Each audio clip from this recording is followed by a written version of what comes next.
Bonjour, bienvenue. Alors, ce petit conte, lui, a pour thème la destinée. C'est un thème récurrent en philosophie ou dans les contes. Euh, Arrivé à un certain âge, comme moi, voire un âge certain, on fait un peu d'introspection, on se pose des questions sur ses choix, où ces choix nous ont amenés. Euh, mais est-on réellement responsable de ces choix? Et a-t-on vraiment le choix? Ne résulte-t-il pas d'une destinée, ni plus ni moins? Là, les questions sont multiples, les réponses aussi. Ce petit conte va vous apporter peut-être une réponse. Voilà, merci de votre écoute. Haroun el-Rachid était calife de Bagdad. Et c'était le plus grand et le plus sage des califes.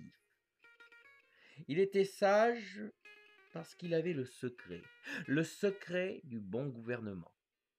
Alors, je vais vous le donner, hein. Peut-être que vous allez pouvoir le transmettre à nos hommes politiques. Qui sait? On ne sait jamais. Ça pourra changer les choses. En réalité, pour Haroun el-Rachid, le secret du bon gouvernement, c'est de savoir et de connaître le peuple. Et de savoir ce que le peuple désire le plus.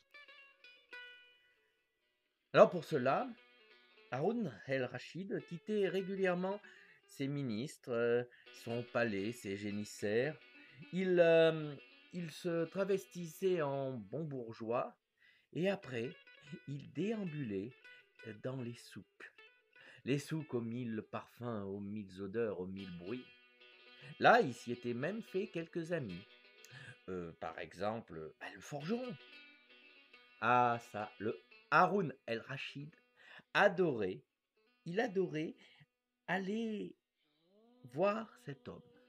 Il adorait l'ambiance qu'il y avait dans la forge, le marteau qui chantait sur l'enclume, le feu qui crépitait. Et puis, il aimait échanger avec le forgeron. Cet homme était quelqu'un de, mon Dieu, sage. Voilà. Il maîtrisait les secrets du feu, les secrets de la vie. Alors, Haroun el-Rachid discutait, échangeait très souvent avec son ami. Cela l'enrichissait d'une, mon Dieu, cela enrichissait d'une certaine sagesse populaire, bon sens populaire. Un jour où il échangeait justement avec son ami, où il devisait tranquillement, à travers la fenêtre de l'échoppe, ils ont aperçu une silhouette encapuchonnée. Cette dernière a salué très poliment Haroun el-Rachid. Et elle a regardé longuement, avec insistance, son ami le forgeron. Et après un long moment, elle a disparu comme elle était venue. Et là, le forgeron, pris de panique, demande à son ami Haroun el-Rachid, mon ami, par pitié, donne-moi ton plus gros cheval, ton meilleur cheval, celui qui ira le plus vite. Donne-moi ce cheval afin que je quitte Bagdad et que j'aille le plus loin possible de façon à ce qu'elle ne me retrouve jamais. Donne-moi ce cheval pour que j'aille à Samarcande. C'est à l'autre bout du monde. Donne-moi ce cheval afin que j'aille à Samarcande. Par pitié, si t'es mon ami, aide-moi, sauve-moi. Alors, Haroun el-Rachid essaya de calmer son ami, mais rien n'y faisait. Alors comme Haroun el-Rachid était un ami sûr et fidèle, il donna son meilleur cheval. L'homme monta sur le cheval et en quelques secondes avait disparu au triple galop dans la direction très lointaine de Samarcande.